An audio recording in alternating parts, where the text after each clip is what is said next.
Let's go to Rome and speak to Senator Emma Bonino, who's a former EU Commissioner and also Italy's former Foreign Minister. Emma Bonino, welcome to the Newsmakers. You know the saying that people get the politicians they deserve. What do you think has happened in Italian politics and Italian society, indeed, to produce a recent history of election results that have given the country Silvio Berlusconi a prime ministership 3 times and now making a populist party the biggest single party in parliament? Well, it's a long story that it's not useful for a short interview.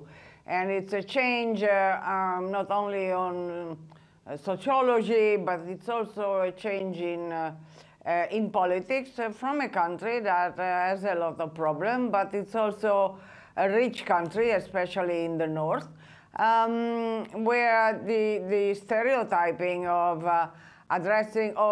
giving all the problems responsibility to the European Union has been going on and on for years.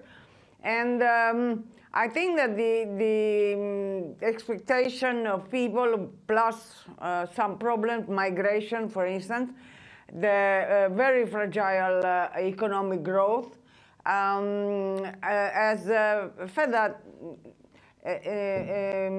grew together in a sort that were not addressed, in my opinion, in a clear way and in a responsible way by the pro-European parties.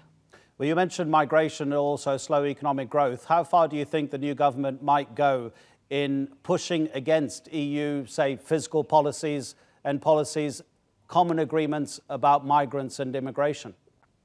Well, reading from their program that, by the way, has been changing so often in the last days, if I read the Europe paragraph, that, by the way, comes number 29, the language has been, in recent days, softened, so it's much more acceptable from the language point of view. But basically, the question is that all the promises throughout the document on bonus to millions of people, reduction of taxes, etc., are totally incompatible with our budget that has a very huge budget hole and an enormous public debt, which is worrying the European Union.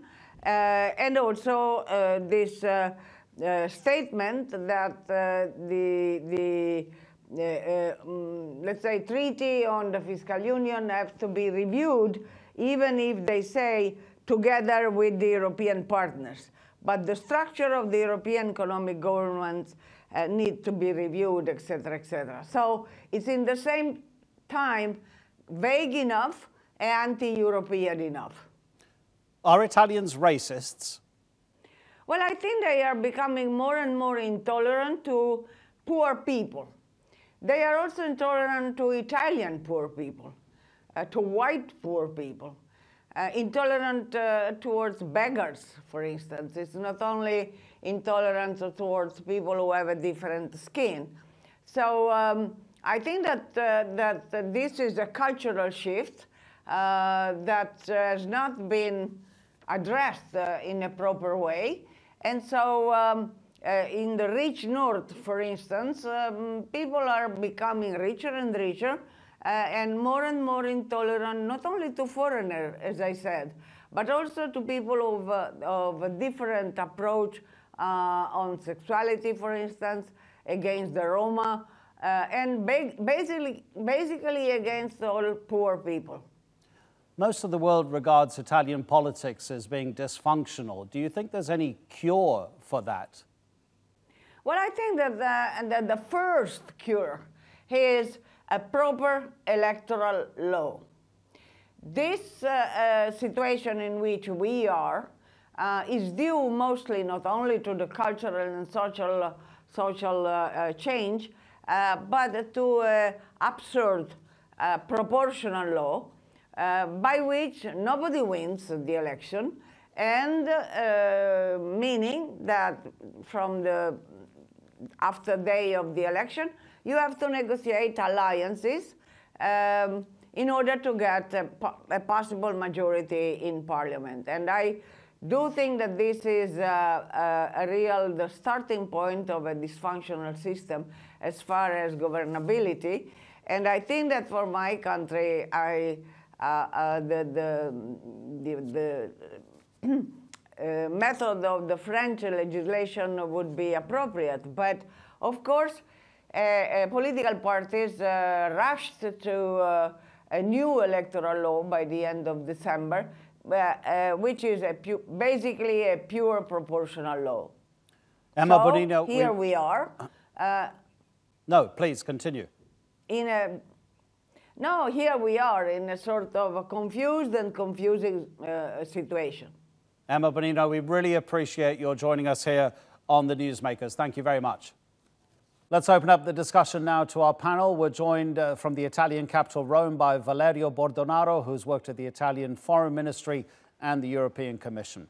And Robert Oulds is with us as well. Robert is in London. He directs the Bruges Group. It's a Eurosceptic think tank. Gentlemen, welcome to the Newsmakers. Valerio, what's your opinion of this alliance between the Five Star Movement and the League Party? After the election, we had an inconclusive victory, and maybe that one was the only option. The League had to, withdraw from their alliance with Forza Italia and Fratelli d'Italia. This was the only option that they had. I'm not a big supporter of this idea, of their ideas, the ideas they bring in, but, well, now we are about to see what's going to happen. In 2 hours, maybe, the President of the Republic is going to give to Mr. Conte a chance, and then we'll see what's going to be said in the Parliament about that. But criticism have raised, and I agree with 100%, maybe 90% of the criticism that arose.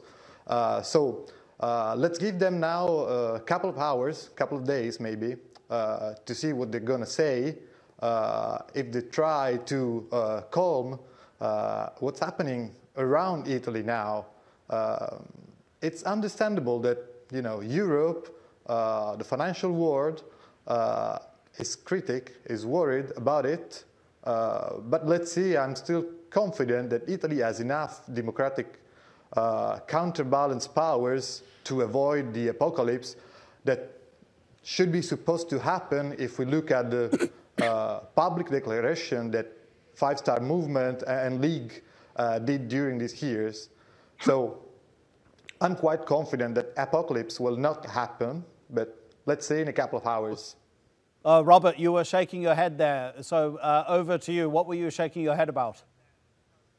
Well, it's the same project fear that we had in Britain regarding the Brexit referendum, that if we don't do as the European Union says, if you have alternative policies, then, of course, there would be some catastrophe, or your previous guest describing it as the apocalypse. What is happening is that the European Central Bank has already issued a warning to Italy. They've already started a confrontation. The Italian voters clearly want to have more social protections for those who are unemployed. They want to have measures to restart their economy. Their economy has been blighted for more than a decade now by, of course, the euro and the austerity measures designed to underpin the euro, the measures which are designed to deflate the economy and, of course, created massive unemployment and at the same time expanded the debt. The European Union system is failing, and it's certainly failing Italy. Italy should be forging ahead and have a different way of doing things, their own currency perhaps, or at least their own fiscal policy, where they are allowed to restart their economy, not this deflationary measures forced upon them by Germany and the European Central Bank, which is actually making the debt worse. The Italian people want change, they're entitled to change, and it's the inevitable consequence of a failed European Union policy. It's not the apocalypse, it's a new start. It's something new to Europe. It's called democracy. Okay, actually, I could put this next question to both of you, but let's start with you, Valerio. Picking up on what Robert said, how much of the election result was about the European Union, and how much was it about the supporters of these two parties in the coalition only worried about their own interests and Italy's national interests, or are the two so interconnected you cannot divide Italy's national interests with the EU? Well, that's absolutely true. You cannot divide Italian national interests with the EU. And it's also true that EU was an issue, was a topic of this electoral campaign. But at the same time, I'm quite sure that the vote was not against EU. It was a vote against fear. It was a vote against the political system, but not directly to EU. Imagine that the Northern League was in a coalition not 100% Eurosceptic, that their allies were Forza Italia, and they were supposed to propose as Prime Minister Antonio Tajani, who is the President of the European Parliament. So I'm not quite sure that the vote is 100% against the European Union. And what I want to say in addition to that is that, you know, the sentiment pro-Europe is still higher than the percentage of voters for this coalition, not coalition, these two parties. So the point is not EU at this stage in this electoral campaign, but it's a Okay. Sorry? Yeah, no problem, Valerio. Don't worry. Robert wanted to say it's against EU policy. So, Robert, let's come back to you. Let's talk about two specific issues. The coalition may go against, they haven't totally decided yet exactly what they're going to do in terms of their fiscal policy. They have a desire to give a universal wage to everybody to help lift people out of poverty. If they do that, for example, just one thing, they could possibly bring Italy close to bankruptcy, and then not only would that be against EU policy, that spending policy, it would then require the EU to presumably give some financial assistance to Italy. So the parties have really rode back a lot on their anti-EU rhetoric in the build-up to the election, and now comes the reality of having to govern. You're surely not suggesting that everything is going to be anti-EU, is it? There would hopefully be a change of policy, and that the European Union is not just about bankruptcy. It's if Italy breaks the 3% rule, the Growth and Stability Pact, and the fiscal concept. There's a whole raft of European Union measures designed to constrain democratic governments in how much they can tax and how much they can spend, and the proportion between the two. These policies have so far failed. So there needs to be a new approach. And so the European Union needs to back down. Otherwise, there could be a major crisis because Italy is too big to fail. They can't treat Italy, surely, the same way they treated Greece, a much smaller country with a smaller economy. Greece, of course, was bullied by the European Union and made to conform to the most severe austerity measures, which all they did was really bail out banks, particularly German banks, that have lent Greece money. Italy is just too big an economy to go down that path. And hopefully the Italian people would say, no, we are not going to tolerate such measures, because otherwise there'll just be more debt growing as a result of a declining economy. Italy should, as I said, be forging ahead, and it would be if it wasn't constrained by the euro and the requirements that underpin the euro. It needs a new economic approach, and that's absolutely fair. And the European Union, although they started this building, need to back down. Otherwise, there could well be a major confrontation, but it would be the European Union that would lose, because ultimately Italy has the potential to forge ahead. It has the creativity, it has an industrial backbone in terms of northern Italy that can power ahead if indeed it has the right economic policies. So far, the European Union hasn't delivered them. So a new approach is indeed needed and will be to their benefit. And this could well be the unravelling of the single currency, but this is in the long term. Nothing drastic will happen in the immediate future. Valerio, do you think if the coalition gains enough confidence over time, Italy may eventually come out of the eurozone and stop using the common currency? I think this will not happen. I think this will not happen. It will involve a big change in our constitutional laws. And about what was saying Robert before, you know, the measures that they propose now are quite interesting, The point is that they're supposed to spend more than 100 billion euro, but they're not self-financing. So there's no way they can do this kind of things. And it's not, again, a thing of being treated like Greece. The point is that if the debt become bigger and bigger, this debt will become impossible to manage for our son, for our nephew or grandson. This is not the case. This will not be the case in Italy. It's impossible now to do this kind of things. And it's not only about EU. It is about being a little bit sensible when proposing something. And in this case, this is not possible.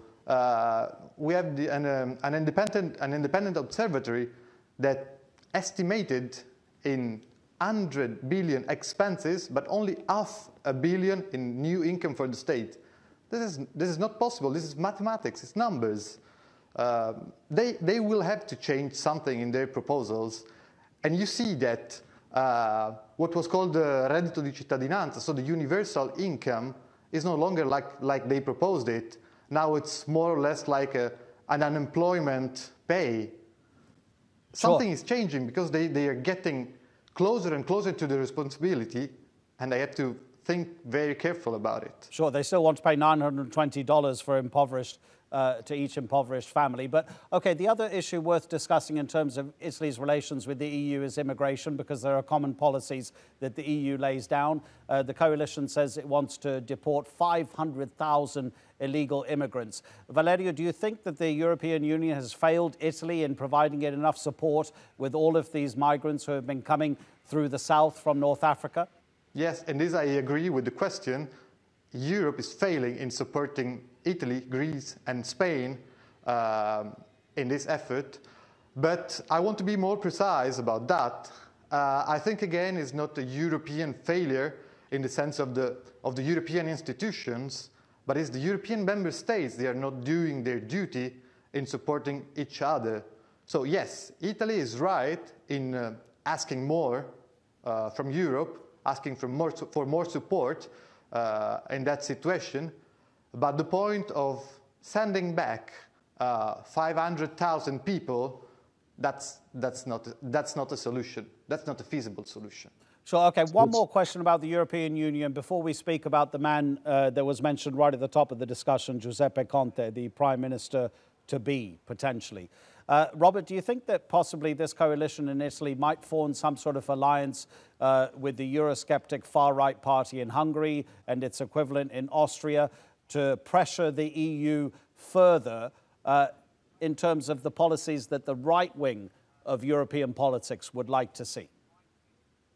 Well, you're actually absolutely correct to spot this division that's emerging within Europe. You have the European establishment dominated by, of course, Chancellor Merkel of Germany, who, of course, wants countries to take more migrants. Countries such as Poland, Hungary, Austria, as you mentioned, there is strong antipathy to more and more immigration, this uncontrolled surge which came into the European Union, people trying to ultimately get to Germany and to countries such as Sweden. And countries such as Italy have borne the brunt of that.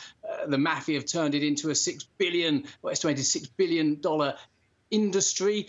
People smugglers have arguably, according to some people in Italy, been cooperating with the NGOs that are bringing people in, and the Italian people are rightly fed up. And it's these European Union rules that are largely responsible because, of course, these lax borders, or no borders, rather, in the European Union. So people hope to get to Italy and then to get to other countries. And Italy can't actually deal with this. And it's absolutely common sense that Italian people have had enough. And of course, under European Union rules, the Dublin regulations of how to deal with asylum and immigrants, it's the first country that they go to that's meant to give the support to migrants. And that, of course, in this case, is Italy. So Italy isn't so much being let down by other countries. It's the European Union rules which are letting down Italy, at the same time encouraging more and more people in that are just creating disharmony and social problems and putting putting the economy further at risk, because this is a drain that Italy can't afford. So it is naturally common sense, really,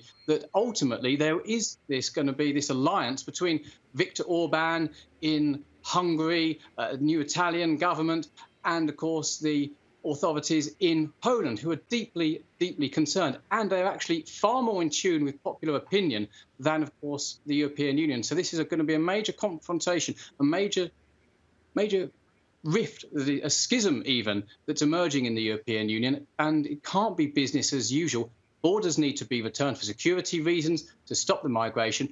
And, of course, we shouldn't be encouraging more people to leave their homelands, because that's ultimately bad for their countries. It's bad for developing nations. OK. Just finally, in 30 seconds, Valerio, if you can, what's happening with Giuseppe Conte? His CV seems to suggest that he quite likes to embellish the truth. It has so many half-truths in it that no one really knows what his qualifications are, apart from the fact he's never held political office and he could become the next prime minister. Well, that's a very interesting story about Giuseppe Conte. You know, what we know for sure is a law professor, but where he studied or where he teaches, that's not possible to know it right now. We'll see. Many journalists are doing fact-checking about his resume. I'm quite skeptical about him. I'm sure he's a good person, but you know, if you've never done anything in politics, why would you become the prime minister? How can you do it? Maybe the serious risk, is that you're going to be nothing like just a puppet in the hands of the two leaders. Okay. And I think and I hope Italians don't like this situation. Valerio and Robert, really appreciate your appearing on the Newsmakers. Thank you very much indeed.